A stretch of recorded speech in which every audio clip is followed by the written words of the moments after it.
하나님 말씀은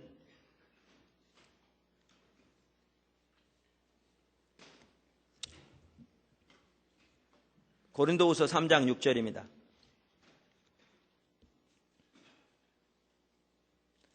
하나님 말씀은 고린도후서 3장 6절입니다.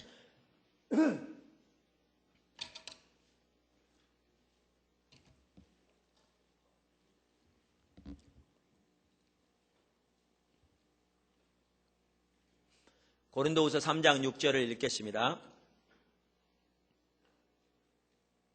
저가 또 우리로 새 언약의 일꾼 되기에 만족해 하셨으니 의문으로 하지 아니하고 오직 영으로 함이니 의문은 죽이는 것이요 영은 살리는 것임이니라. 아멘. 우리가 주일 낮 1부 예배, 2부 예배 시간을 통해서 이사야 하반부에 나오는 하나님의 백성의 회복과 부흥에 관한 하나님의 유업에 대해서 살펴보는 중에 그것을 위한 한 가지 중요한 요소인 말씀과 성령의 조화에 대해서 시리즈로 살펴보고 있습니다. 지난 시간에는 성령님의 중요성, 그러니까 우리의 삶과 사역의 모든 영역에서 얼마나 성령님의 역할이 필수적인가라는 부분을 살펴보았고요. 오늘은 구약의 삶과 신약의 삶을 대조해서 우리 신앙이 오늘날 어떻게 성령에 의한 삶인가 하는 것을 살펴보기 원합니다. 첫째, 구약의 삶, 문자의 삶. 구약의 삶은 문자에 의한 삶입니다. 오늘 여기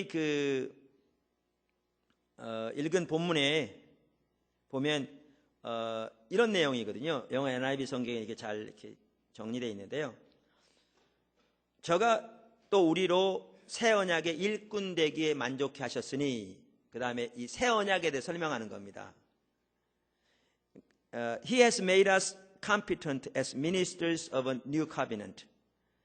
이렇게 그러면서 새 언약에 대해서 말하면서 not of the letter. 새 언약은 문자에 의한 것이 아니고 but of the Spirit. 성령에 의한 것이다. 이렇게 말합니다. 그러면서 for the letter kills. 문자는 죽이는 것이요. But the Spirit gives life. 성령은 살리는 것이기 때문에 그렇다. 이렇게 말합니다. 그래서 여기에 보시면 새 언약은 문자에 의한 것이 아니고 성령에 의한 것이다 그랬는데, 그럼 문자에 의한 것은 뭘 말하느냐? 이게 구약을 말합니다. 혹은 이 로마서가 쓰여진 당시에 유대인들이 이해하는 바로서의 구약을 말합니다. 로마서 7장 6절을 보면 우리가 이 사실을 확실히 알 수 있습니다. 사실 로마서 7장과 오늘 고린도후서 2장 3장 혹은 2장과 3장이 밀접하게 연결되어 있는데요. 거기서 이렇게 말합니다. 이제는 우리가 얽매였던 것에 대하여 죽었으므로 율법에서 벗어났으니 우리가 영의 새로운 것으로, 여기 영의 성령입니다. 성령의 새로운 것으로 섬길 것이요 의문의 문자의 묵은 것으로 아니할지니라. 여기에 묵은 것은 구약의 삶을 말합니다. 그래서 구약의 삶이 뭐냐? 그게 문자에 의한 삶입니다. 여러분, 원래 구약도 하나님이 의도하신 바는 처음부터 믿음에 의한 삶입니다. 그래서 하나님께서 하나님을 위한 한 백성을 세우시기 위해서 아브라함을 부르셨는데, 아브라함을 집중적으로 믿음에 의한 삶을 훈련시키시고 그를 믿음의 조상 삼으셨습니다. 그리고 구약 하박국 2장 4절에서도 오직 나의 의인은 믿음으로 말미암아 살리라 라고 말씀하셨고, 로마서 1장에서 사도 바울이 복음에는 한 의가 나타났으니 믿음으로 말미암는 의라. 그래서 믿음에서 믿음으로 이르게 한다 이렇게 말하면서 구약 성경 하박국 2장 4절을 인용하면서 나의 의인은 믿음으로 말미암아 살리라 함과 같으니라 이렇게 말씀하심으로써 처음부터 우리 신앙은 믿음에 의한 삶인 것을 말하고 있습니다.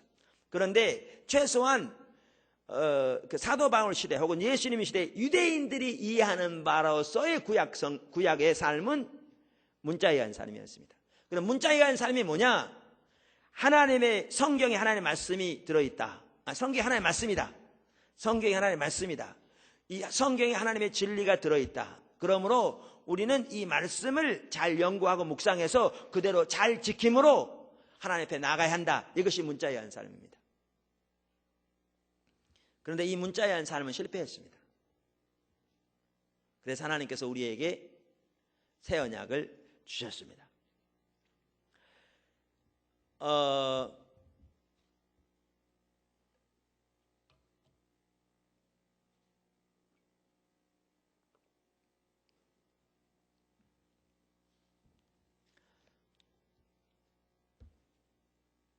우리가 말씀을 일부에서 강조하면서, 여러분 말씀은 강조돼야 합니다. 강조하면서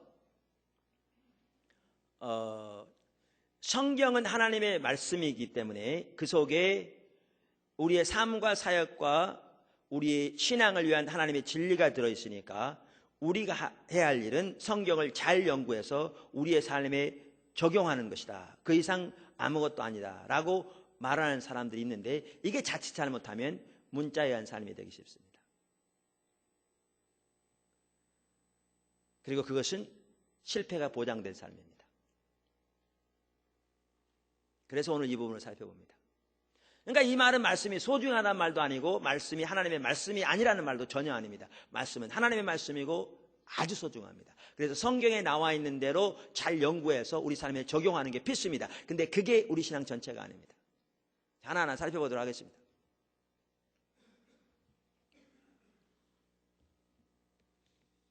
이 문자에 의한 삶이 왜 실패하는가라는 것을 이해하려면, 그리고 우리의 올바른 신앙이 무엇인가라는 것을 이해하려면, 우리가 율법이 우리에게 주어진 목적을 이해하면 쉽습니다. 율법이 우리에게 주어진 목적. 제가 1부 예배는 훨씬 자유롭게 설교하는데 2부 예배는 이게 녹음돼가지고 텔레비전 나간 바람에 신경 쓰느라고 이게. 어떤 데 설교가 잘 안 돼요. 말이 이게 자꾸 굳어버리고. 물론 이건 편집되겠지만.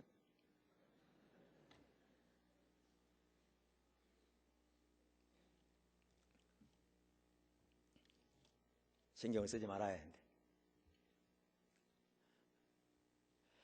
그래서 이렇게 율법이 주어진 목적을 우리가 올바로 알면 왜 문자에 의한 삶이 실패할 수밖에 없는가를 볼 수 있고요. 또한 참다운 신앙이 무엇인가를 선명히 볼 수 있습니다. 그럼 성경이 말하는 율법, 이것은 구약의 율법뿐만 아니고 전체적으로 하나님의 말씀을 포함할 수 있는데요. 율법이 주어진 목적이 뭐냐? 크게 네 가지입니다. 근데 이 순서가 아주 중요합니다.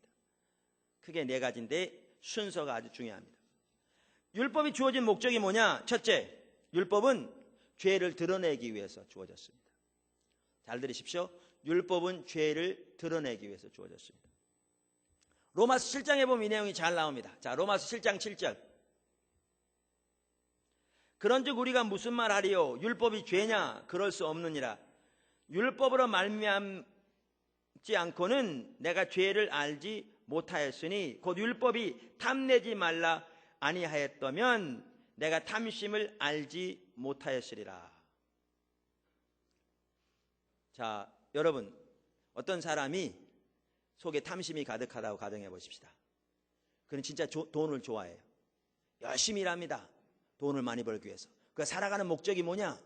돈을 보다 많이 버는 것이 그의 목표의 목적입니다. 사람들에게 잘합니다. 친절하게 삽니다. 근데 결국 그것을 통해서 돈을 더 많이 벌기 위함입니다. 새벽부터 늦게까지 일합니다. 돈을 많이 벌기 위해서. 자, 그렇게 산다고 우리나라에서 처벌받습니까? 안 받습니다. 미국에서는요. 그러면 남아프리카 공화국에서는요. 중국에서는요. 소련은, 요즘은 소련 없죠. 러시아에서는 안 받습니다. 세상 어디에서도 그렇다고 해서 처벌 안 받습니다.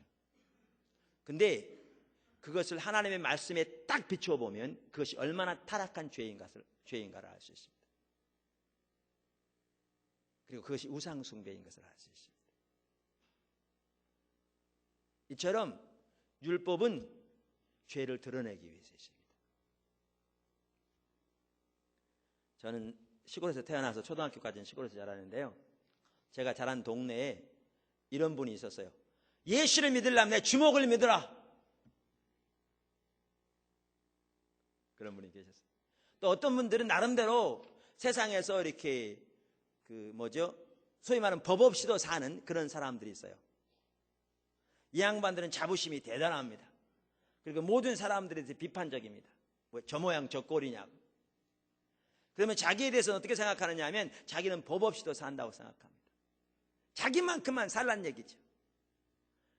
근데 이런 사람들도요, 하나님의 말씀 앞에 자기의 삶을 딱 비춰놓고 보면 자기의 생각과 자세와 태도가 얼마나 철저하게 타락한 구원받을 수 없는 소망 없는 죄인인가를 발견하게 될 것입니다.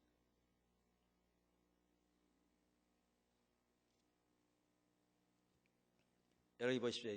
깨끗합니다, 여기. 근데 여기 햇빛이 쫙 들어오면요, 먼지 많습니다. 우리가 별로 죄를 지은 것 없고, 남 죽인 것 없고, 남에게 크게 손해 끼친 것 없고, 간음한 적 없고, 그래서 우리는 죄가 없는 것 같아도, 하나님의 율법 앞에, 말씀 앞에 우리의 삶이 딱 비춰지면, 우리의 온 삶 가운데 죄로 가득한 것을 발견하게 될 것입니다. 아멘. 율법은 죄를 드러내기 위해서 주어졌습니다. 두 번째, 율법은 죄를 심화시키기 위해서 주어졌습니다. 이게 여러분 잘 이해하지 못하는 부분인데요, 아주 중요한 부분입니다. 율법은 죄를 심화시키기 위해서 주어졌습니다. 무슨 말이냐면 이 말입니다. 성경을 먼저 읽죠. 로마서 7장 8절. 그러나 죄가 기회를 타서 계명으로 말미암아, 율법으로 말미암아, 말씀으로 말미암아 내 속에서 각양 탐심을 이루었나니 이는 법이 없으면 죄가 죽은 것임이라. 법이 없으면 죄가 죽은 것임이라. 그러니까 이 말은 율법이 악하단 말입니까? 천만의 말씀입니다. 그 동일한 로마서 7장 12절에서 성경이 이렇게 말합니다. 이로보건대 율법도 거룩하며 계명도 거룩하며 의로우며 선하도다. 하나님의 말씀은 선합니다. 거룩합니다. 의롭습니다. 근데 왜 그 율법이 죄를 심화시키느냐? 이래서 그렇습니다. 여러분 여기 이렇게 불이 있다고 그래요? 거기다 휘발유를 피우면 어떻게 됩니까? 이게 확 살아납니다. 이 죄가 뭐냐 하면 그러니까 여기에 불꽃이 뭐와 같냐면 우리의 죄성입니다. 타락한 인간의 죄성. 여기에 기름이 뭐냐? 율법입니다. 율법은 거룩하고 의로운데 우리의 타락한 죄성으로 인하여 율법은 어떤 역할을 하느냐 하면 죄를 더 이렇게 활성화시키는, 더 이렇게 일어나게 하는, 심화시키는 그런 역할을 합니다. 무슨 말이냐고 제가 설명드릴게요. 어떤 사람은요, 예수 믿기 전에 백화점에 중독된 분이 있었대요. 그의 소망이 뭐냐? 백화점 옆으로 이사 가는 거예요. 날마다 백화점 가서 지내게. 이 사람이 만약에 예수를 믿고 이제 내가 백화점을 좀 안 가야지, 끊어야지 생각했다고 하십시다. 그래서 그 사람이 백화점을 안 가려고 노력합니다. 백화점 근처에는 지나가지도 않으려고 노력합니다. 백화점은 생각도 안 하려고 노력합니다. 근데 그렇게 노력하면 노력할수록 그의 눈에는 백화점은 보일 거예요.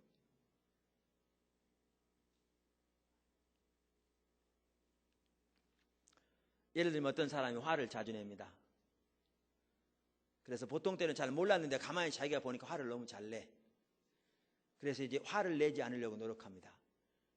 근데 보십시오. 화를 내지 않으려고 노력하면 노력할수록 어떤 것을 발견하게 되느냐 하면 그 전에는 예를 들면 하루에 한 번씩 화를 냈다면 이제는 10분이 멀다고 화를 내는 자신의 모습을 발견하게 될 것입니다. 그렇게 되게 되어 있습니다. 왜냐하면 율법이 죄를 심화시킵니다. 죄성을 심화시킵니다. 19세 이하 관람 불가 영화, 그런 영화 내용 별거 없습니다. 근데 그 영화요, 그것 때문에 먹고 사는 겁니다. 무슨 말이냐? 19세 관람 불가라는 그 말이 많은 사람들의 속에 호기심을 자극할 뿐만 아니라 그 속에 있는 죄성을 불리듯 하게 함으로써 보게 만듭니다. 그래서 그것 때문에 먹고 사는 겁니다. 여기 유리창이 있다고 생각해 보십시오. 가만히 있으면 괜찮은데 거기다 깨뜨리지 마세요. 써보세요. 그럼 훨씬 더 빨리 깨질 겁니다. 율법이 죄를 심화시키게 되어 있습니다. 왜 그렇게 하게 하시는지는 조금 이따 말씀드리겠습니다. 자, 그렇기 때문에 여기서 우리는 몇 가지를 먼저 볼 수 있습니다. 다음을 넘어가기 전에. 하나는 하나님의 말씀을 지킴으로 하나님 앞에 의롭다 함을 얻으려 하는 자, 하나님 앞에 서고자 하는 자는 절대로 그것이 가능하지 않습니다. 왜냐하면 우리 인간 중에 단 한 사람도 그렇게 할 수 있는 사람이 없기 때문입니다. 율법은 그것을 용납하지 않기 때문에.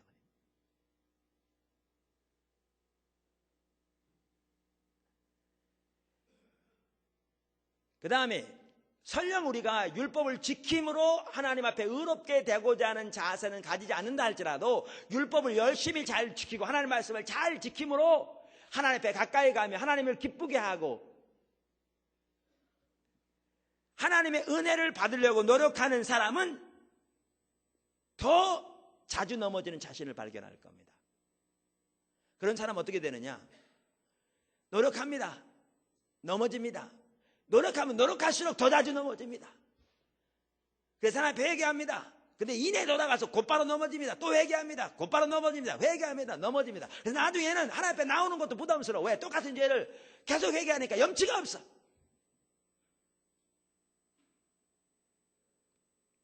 그러니까 그럴 때 많은 사람들이 어떻게 되느냐 하면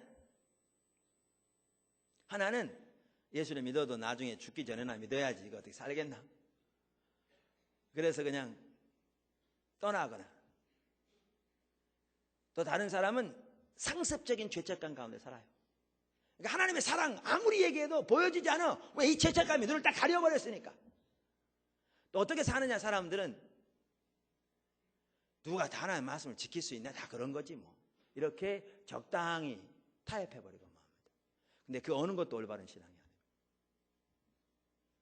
그러니까 이 말은 말씀이 안 중요하다 그 얘기는 전혀 아니고 안 지켜야 된다 그 얘기는 더욱더 아닙니다. 자, 율법의 목적은 첫째, 죄를 심화시키기 위함입니다. 죄를 드러나기 위함입니다. 둘째는 죄를 심화시키기 위함입니다. 제가 순서가 중요하다고 했습니다.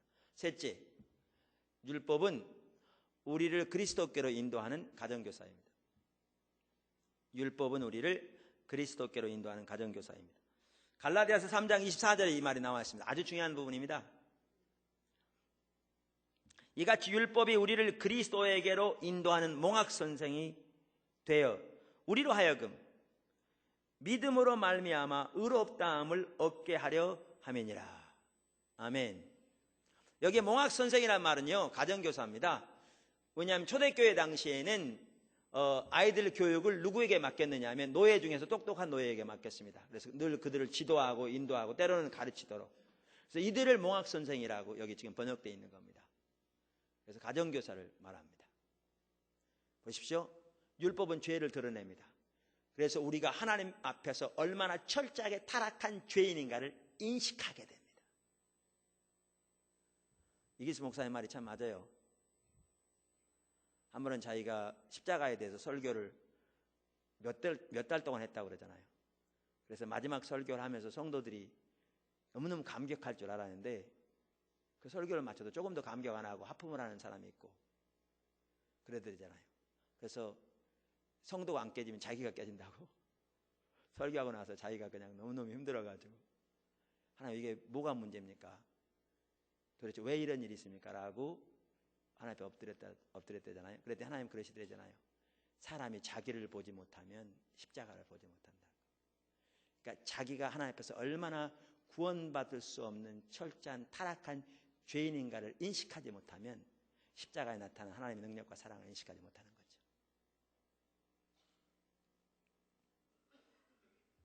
하나님의 말씀 앞에 비춰진 자신의 모습이 얼마나 하나님에게서 멀어지며 스스로는 하나님 앞에 이만큼도 갈 수 없는 자신인가를 인식하게 되고 그 다음에 자기가 노력해보고 노력해보았으나 그럴수록 더 철저하게 무너지는 자기 자신의 모습을 보면서 자기 속에는 어떠한 소망도 없음을 인식하게 될 때 율법이 하는 게 뭐냐? 손을 딱 잡고 안 되잖아.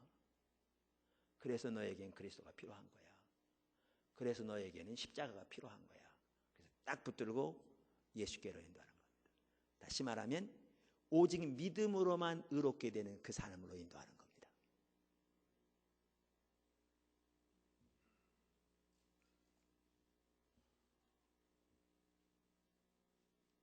여러분, 이 목사님 얘기를 자주 하는데 죄송합니다. 그분 말씀 중에 참 일리 있는 게 또 하나 있어요. 자기가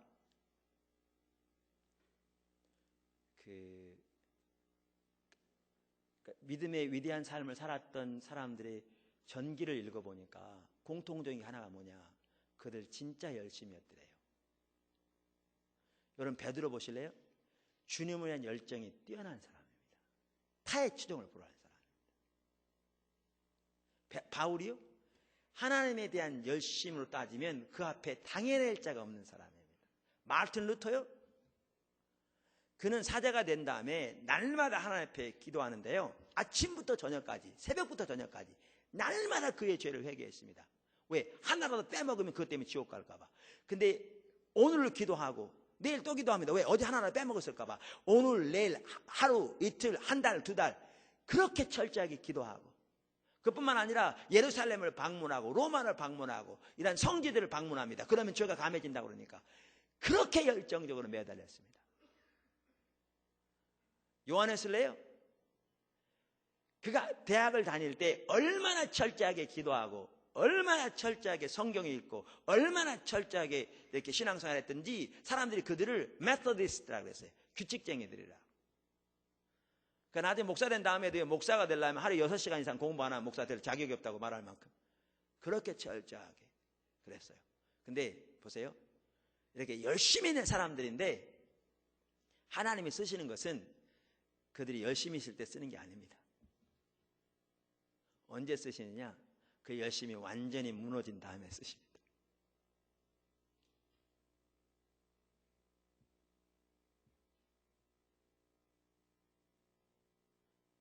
그러니까 왜 열심히 있는 사람을 쓰느냐 하면 이런 것 같아요. 열심히 안 해본 사람들은요 어떻게 생각하냐면 이렇게 생각해요. 아, 내가 좀 더 열심히 했으면 됐을 텐데 열심히 못해서 내가 이렇구나. 그러니까 자기가 열심히 못했다라고 생각해요.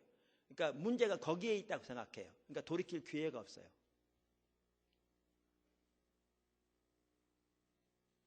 그럼 열심히 했던 사람들은 왜 하나님 쓰시느냐?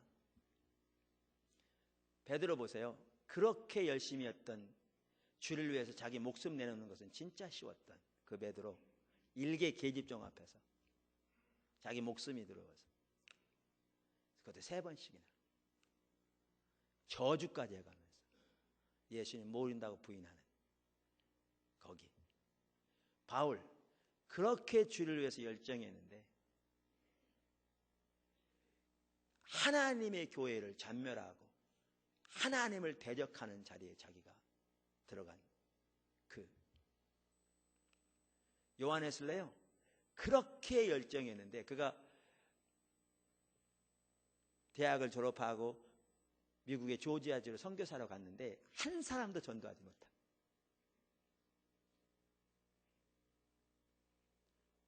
거기서 사귀었던 여자 때문에 도망하는 신세가 돼. 그것도 배에서 풍랑이 있는데 배가 언제 뒤집힐지 몰라서 이렇게 이런 상황에서 자기는 너무너무 두려워서 벌벌 떨고 있는데 평신도들이 전혀 죽음의 두려움이 없이 하나님께 찬양하며 경배하는 모습을 본 그들에게 대조된 자신의 모습을 본 그 자신. 그래서 갔다 와서 그가 하는 말이 나는 구원받지 못했다. 내가 제정신인데 나는 구원받지 못했다. 라고 말합니다. 루터요. 그렇게 열정적으로 기도하고 그렇게 열정적으로 성지들을 찾아다녔지만 그것이 그에게 어떠한 안식도 확신도 주지 못한. 거기 갔을 때 그들은 어디로 가느냐 하면 이게 2번째 단계까지 가는 거죠. 자기 속에 자기 힘으로는 안 되는 것을 철저하게 인식하는 자리로 간 거죠. 자기 속에는 어떠한 선함도 없음을 인식하는 자리로 간 겁니다. 그래서 그들은 어디로 갔느냐? 그 다음에 그 모두는 주님의 십자가의 공로만을 믿음으로 의지하여서는 그 자리로 간 겁니다. 예수님의 십자가만이 자기의 의 되시는, 자기의 지혜 되시는, 능력 되시는, 오직 하나님의 은혜로만 의지하여 하나님 앞에 서는 그 자리로 간 겁니다. 그러니까 하나님이 그들을 사용하신 겁니다. 왜? 반드시 거기 가야 되거든요. 네 번째, 말씀을 안 지키느냐? 아니에요. 순서가 중요하다고 했잖아요. 그럼 율법이 주어진 목적이 뭐냐? 네 번째 목적은 하나님의 백성의 삶의 규범으로서 주어졌습니다. 하나님의 백성의 삶의 규범으로 주어졌습니다. 제가 순서가 중요하다는 말은 이 말입니다. 거꾸로 돌아가서 우리가 하나님의 백성의 삶의 규범으로서 말씀을 열심히 지키려고 우리 스스로의 노력으로 노력하면 그는 패배가 보장된 삶입니다. 그게 문자에 관한 삶입니다. 그게 아니고 돌이켜야 합니다. 올바로.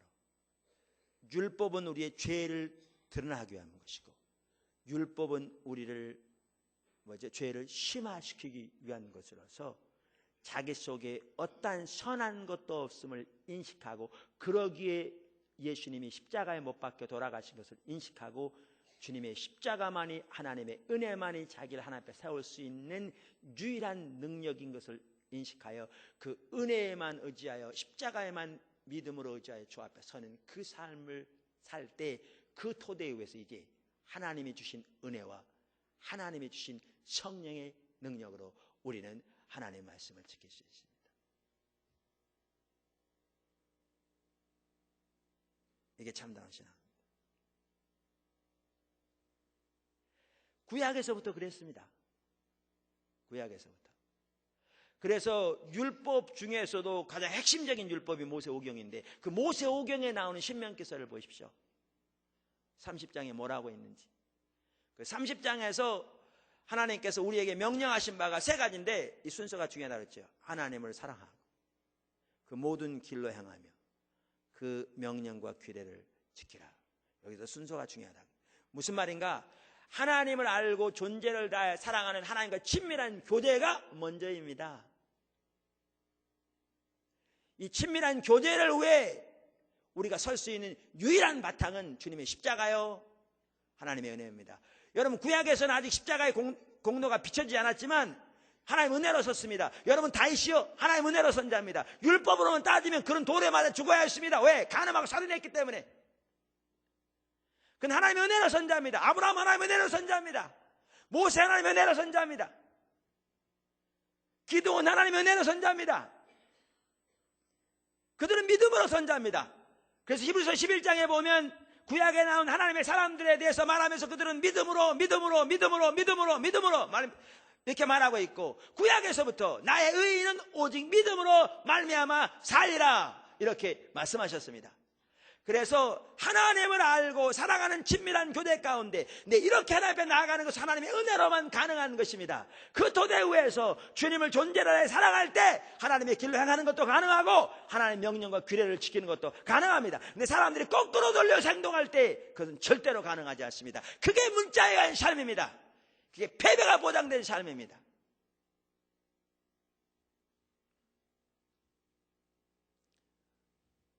근데 오늘날 신약 시대에 사는 많은 성도들 중에 어떻게 보면 너무나 많은 성도들이 문자에 관한 삶을 살려고 노력합니다.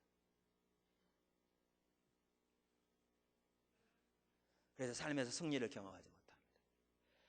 항상 죄책감 삽니다. 아니면 어떤 사람도 아까 말씀드린 대로 그냥 적당히 이렇게 타협하며 삽니다.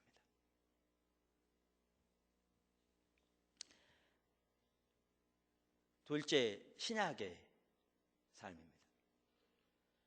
그러니까 문자에 관한 삶을 살펴봤고요, 신약에 관한 삶. 신약에 의한 삶은 성령에 의한 삶입니다. 신약에 의한 삶은 성령에 의한 삶입니다. 아까 제가 읽은 고린도서 3장 6절도 보십시오. 하나님이 우리를 새 언약, 여기 새 언약은 신약입니다. 신약의 일꾼 되기에 만족하셨으니, 그러면서 신약은, 그 말입니다. 신약은 문자에 의한 것이 아니요 성령에 의한 것이라. 신약은 성령에 의한 삶입니다. 이것은 어디서부터 나와 있느냐면요, 제가 두 구절을 읽을 텐데 거기 보면 선명히 볼 수 있습니다. 구약에서부터 나와 있습니다. 구약에서부터. 우선 한 구절은 어디에 나와 있느냐면 예레미야 31장 31절 이하에 나와 있습니다. 31장 31절 이하에. 구약 성경에서 새 언약에 대해서, 신약에 대해서 예언한 구절이 바로 그 구절입니다. 제가 읽어보겠습니다. 예레미야 31장 31절 34절. 나 여호와가 말하노라. 보라, 날이 이르리니 내가 이스라엘 집과 유다 집에 새 언약을 세우리라. 나 여호와가 말하노라. 이 언약은 내가 그들의 열조의 손을 잡고 애굽 땅에서 인도하여 내던 날에 세운 것과 같지 아니할 것은 내가 그들의 남편이 되었어도 그들이 내 언약을 파하였음이니라. 왜 파하였는가? 왜 파하였는가? 그들이 구약을 문자에 의한 삶으로 인식했기 때문에 파했습니다. 왜? 문자에 의한 삶으로는 아무도 하나님의 언약을 지킬 사람이 없기 때문에 그렇습니다. 말씀에 문제가 있는 게 아니라 우리가 타락한 죄성을 가지고 있기 때문에 그렇습니다. 그래서 파했습니다. 그래서 하나님이 새로운 언약을 세울 계획을 말씀하십니다. 그러면서 이렇게 말합니다. 나 여호와가 말하노라. 그러나 그날 후에 내가 이스라엘 집에 세울 언약은 이러하니 내가 나의 법을 그들의 속에 두며. 자, 새 언약은 뭐가 다른가? 구언약과 뭐가 다른가? 새 언약의 차이점은, 특징은 하나님의 법을 하나님 백성 속에 두을 거라고 말이에요. 속에.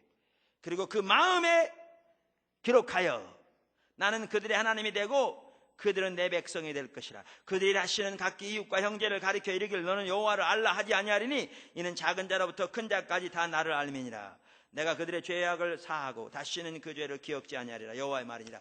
여기 특징이 뭐냐하면 하나님께서 하나님의 법을 우리 속에 두시겠다는 거죠. 그리고 우리 마음에 기록하시겠다는 거죠. 그게 새 언약의 특징입니다. 자, 그러면 하나님이 하나님의 법을 우리 속에 두시겠다, 혹은 우리 마음에 기록하시겠다, 그게 무슨 뜻입니까? 그거는 고린도서 1장을 보면 무슨 뜻인지 선명히 알 수 있습니다. 고린도후서 1장을 보십시오. 다 같이 한번 찾으시면 좋을 것 같아요. 1장 21절.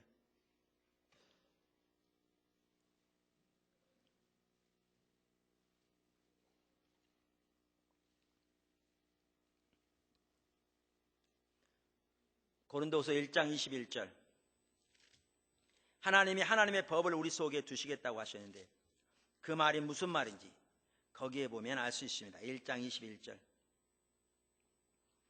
우리를 너희와 함께 그리스도 안에서 견고케 하시고 우리에게 기름을 부으신 이는 하나님이시니 저가 또한 우리에게 인치시고 보증으로 성령을 우리 마음에 주셨느니라.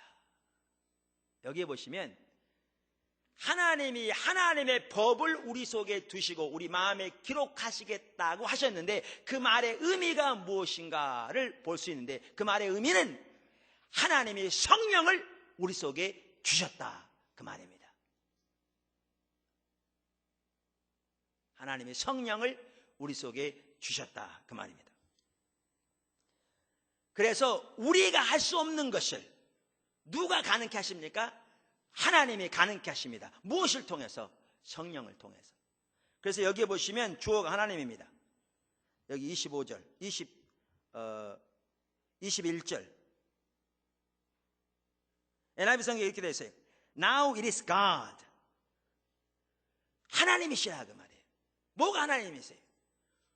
그리스도 안에서 우리를 견고케 하시는 분이 하나님이시라 그 말이죠.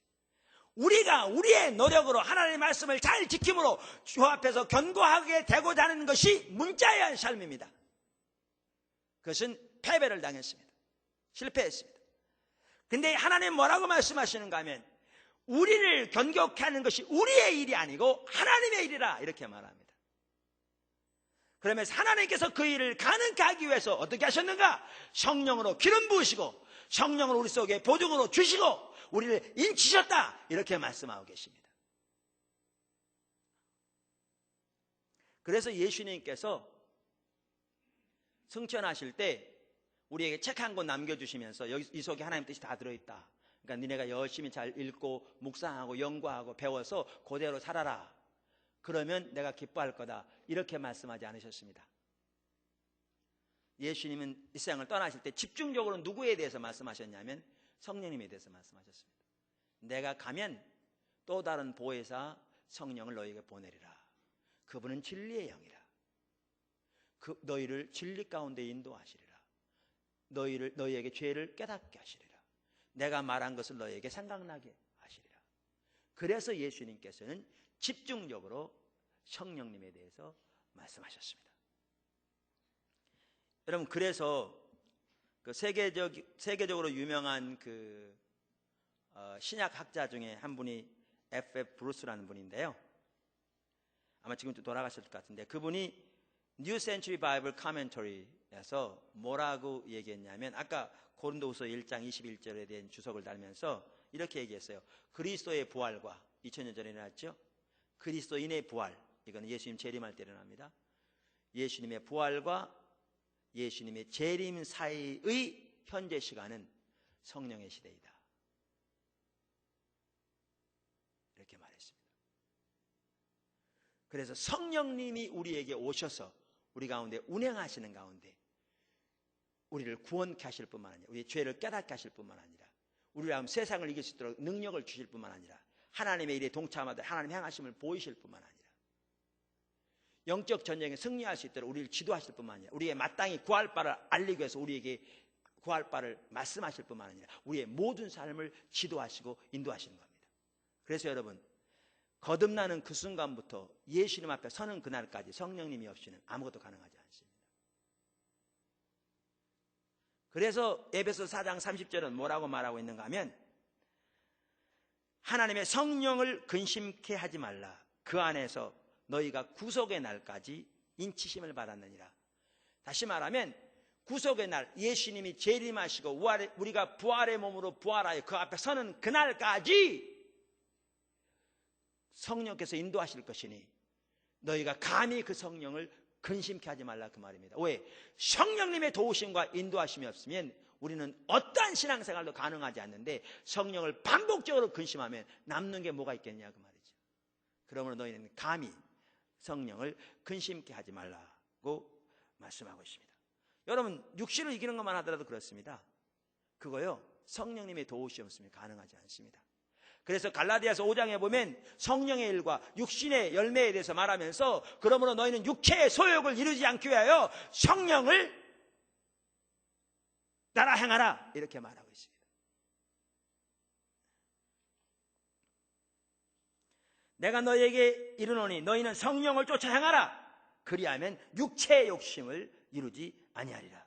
갈라디아서 5장 16절.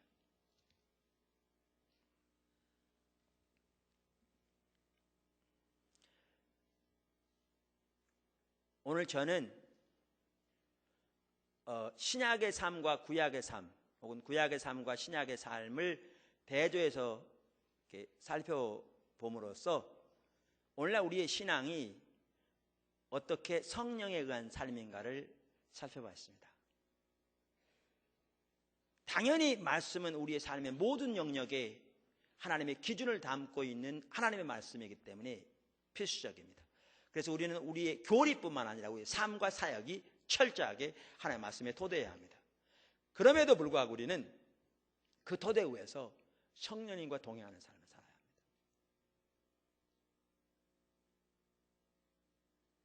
성령이 없이 말씀만 가지고 있으면 우리는 바리새인이 되기 쉽습니다. 앞으로 그 부분을 이제 구체적으로 살펴볼 겁니다. 그리고 절대로 승리하는 삶을 살 수 없습니다. 성령과 말씀과 성령의 조화를 이루는 그 삶을 살게 되시기를 주님으로 축원합니다. 신약시대에 살면서 구약의 삶으로 돌아가지 마시고 실패가 이미 보장된 삶으로 돌아가지 마시고 오직 하나님의 은혜 십자가에 의한 삶을 살 뿐만 아니라 성령에 관한 삶을 삶으로써 주님이 예비하신 그 놀라운 승리를 여러분 삶 속에 경험하게 되시기를, 날마다 경험하며 살게 되시기를 주님을 축원합니다. 아멘. 기도하겠습니다. 자, 기도할 텐데요. 말씀드린 대로 우리 삶은 성령에 관한 삶입니다. 그래서 이 시간 제가 뭐 하려고 하느냐 하면요, 성령께서 우리 가운데 오셔서 운행해 주시고 역사해 주시고 우리도 능력으로 옷 입혀 주시고 또 우리에게 일단 하나 합당치 못한 부분이 있으면 생각나게 해주시고 이렇게 해주시도록 이렇게 구하려고 합니다. 여러분들이 그래서 이 부분을 물론 앞으로 성경적으로 쭉 살펴볼 텐데요, 이 시간 이렇게 하나님의 능력을 힘입기를 사모하고 하나님을 바라보십시오. 그리고 그분께서 말씀하시는 대로 하나님을 향해 나아가고 또 비춰주신 대로 결단할 부분을 결단하고 회개할 부분 회개하고 또 감사할 부분 감사하고 이렇게 하시길 바랍니다. 우리 반주자 좀 앞으로 나오세요. 기도하겠습니다. 성령으로 이 시간 오시옵소서. 하나님, 성령의 능력을 이곳에 부어주시옵소서.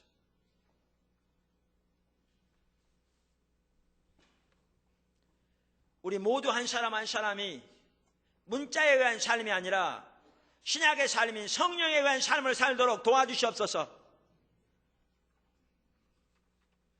주님, 오늘날 너무나 많은 사람들이 신약시대에 살면서 여전히 문자에 의한 삶을 삶으로 철저하게 패배한 삶을 살고 있습니다.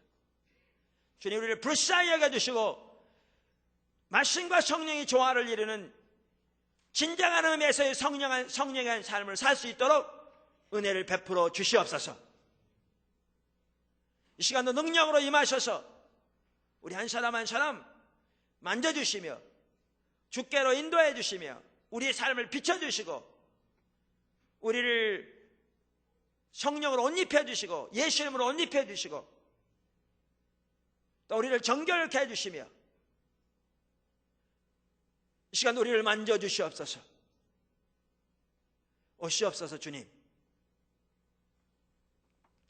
반주들 좀 반주를 해주시고요, 한 사람 한 사람 주님을 바라보시면서 이렇게 교제하는 시간 되었으면 좋겠습니다.